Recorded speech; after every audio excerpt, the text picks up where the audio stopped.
Trump says he's directing DOJ to work on releasing Tina Peters. President Donald Trump says he's directing the U.S. Department of Justice to help secure the release of former Mesa County clerk Tina Peters, who's in a Colorado prison for her role in tampering with election equipment. Peters, who was a Republican clerk of the Western Colorado County during the 2020 election, was found guilty by a grand jury on 7 charges related to election integrity, including 3 counts of attempting to influence the public official. She was sentenced to 9 years in prison last October.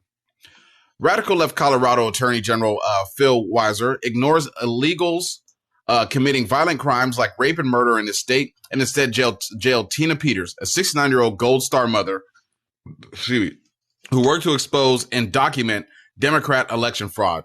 Trump said in a post on Truth Social, calling her an innocent political prisoner being horribly and unjustly punished in the form of cruel and unusual punishment.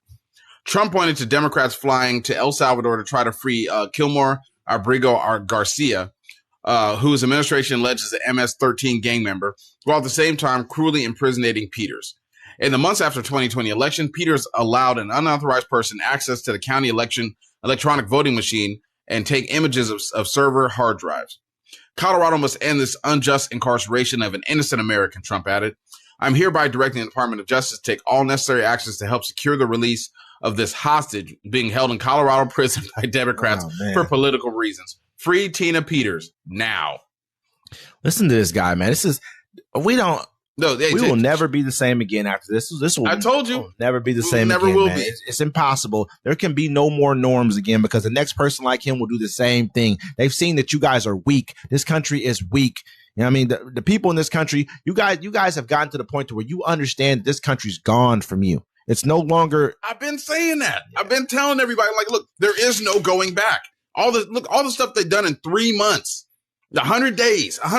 There's no going back. He's pardoned January 1,600 people for this was not a riot, man. You guys, that's not a riot. A riot is going out in the streets and just, hey, you know what I mean? Just random stuff. This was during the peaceful transfer of power. This is during that. They were trying to stop the next president from being appointed by the government. That is not just a riot. They know that. And, the whole thing is, people was like, oh, this was just a tour. It wasn't a riot. But, they didn't push back on it. Democrats didn't push back on it. People didn't go, look, they waited until the last year right before the election and made it political. People went to jail against him. People was going to jail the whole time. Yeah. People were getting their little time. Yeah. Getting broke off. I remember the black dude that was just standing there. He was the first one. He got broke off. They broke off the black dude. I'm like, he's still locked up. We're going to look that shit up. We're going to find out if he's still locked up. But that's great. We got to figure out if he's still locked up. I think he was from out of like Utah or something, wasn't he? Some old crazy place like that. But I ain't saying Utah crazy, but I ain't too many of us in Utah. I guarantee you that. But I mean, a lot of us actually. I used to live there. There's a lot of black folks down there. Yeah, a lot of them. Are they in Salt Lake City? Yeah, they're all over. Really? Yeah, Salt Lake City, Ogden, South Ogden, Layton. Really? Yeah, there's tons of black people down there. Oh, wow. Yeah, one time I went to a house party. I found there was like a house full of them. I was like, where y'all been at the whole time? Exactly. They all knew each other. They all congregated together real fast. Wasn't that many of them. You just thought there was because you see them at one house together one time. They're all no. You see random here and there. Yeah, they got Tongans down there. They got Mexicans. Sprinkles. Yeah, there's a couple sprinkles. Yeah. All right. Yeah. But man, the thing of it is though, when you look at it from this perspective right here, I mean, this guy now he's released these people.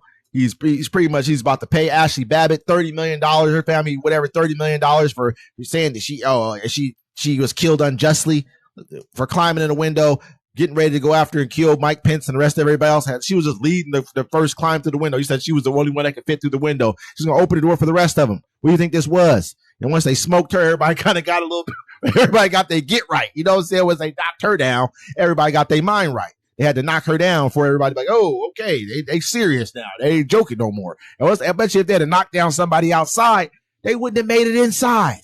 But I digress. But the fact of the matter is right now, real deal, he's about to get rid of this lady for election fraud. She committed election fraud on his behalf. Yeah. And he's good with it. I think he's still locked up. He's like, man, oh, you know what? Hey, man, I'm going to let her off. He's the one talking about election fraud all the time. He's the one bringing up there's so much fraud in the election. But you going to let go of the lady who they found guilty of election fraud? Yeah, man. That speaks volumes about what you really think about this stuff. He's doing that. He's attacking everybody that went against him, trying to hold up the law and the Constitution of America. I mean, this is what happened. Look, the people try to overthrow the government. You still let them live, enjoy their lives, dismantle the government from within, and then run to get reelected to be able to cheat again because they had 4 years to think about how they could do it. And now everyone's going, I can't believe they're doing all this. I can. I saw it coming. You want to know why? Because when you let people try to overthrow your government and then you let them, it's the same thing Hitler did. I'm not calling him Hitler. It's the same playbook. You know what I'm saying? Hitler did a bunch of crimes and they let him slide. And then next cycle, he came back around stronger than ever. And he got to get elected. And they just put out real quick. They just tried to pass a law that made it so the people who were caught up on January 6th who were convicted, they're trying to let them become part of the State Department, like let them get hired on at the State Department. The Republicans are trying to pass a law to allow that to happen. I got two more real quick.